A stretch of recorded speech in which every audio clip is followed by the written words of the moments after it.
Monsieur le Président, la mise en œuvre du plan Collège Ambition 2024 est une nécessité étant donné l'attractivité de notre département, les projections démographiques pour les années à venir. Ce plan a été approuvé par notre Assemblée et de nombreuses tranches de financement ont déjà été affectées à la réalisation de plusieurs de ces établissements.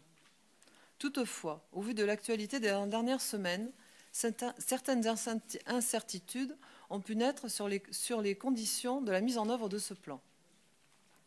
C'est une triple incertitude que nous pouvons avoir sur le nombre de collèges qui seront construits, sur leur coût final à la charge de la collectivité et enfin sur le calendrier pour l'ouverture de ces établissements.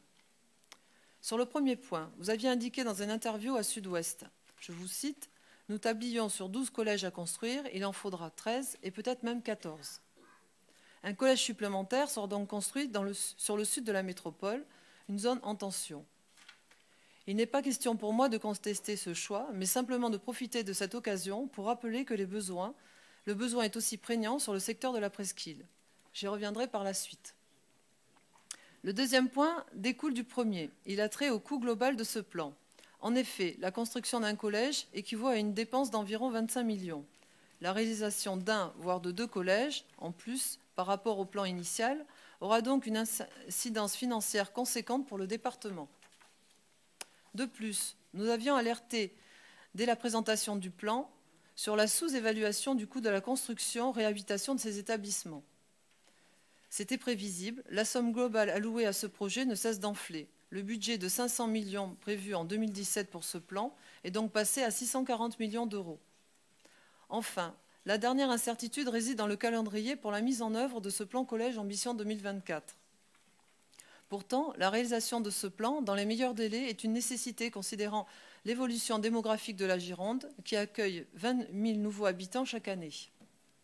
De fait, des structures provisoires devront être installées dès la rentrée prochaine dans plusieurs établissements afin d'accueillir au mieux les nouveaux élèves collégiens.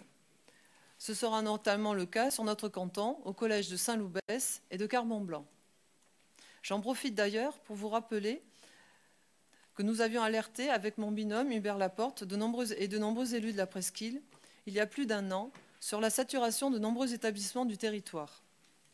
En outre, la décision d'implanter un collège à Montissan, prise sans concertation préalable avec les élus du secteur, ne répondait pas à cette problématique.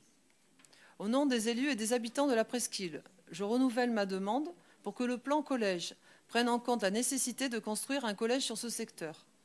C'est pourquoi, en conclusion, je rappelle que nous avons proposé 2 terrains en accord avec les maires du canton, un à Ambarès et un à Saint-Vincent-de-Paul, pour l'implantation d'un ensemble scolaire qui pourra accueillir un collège et un lycée.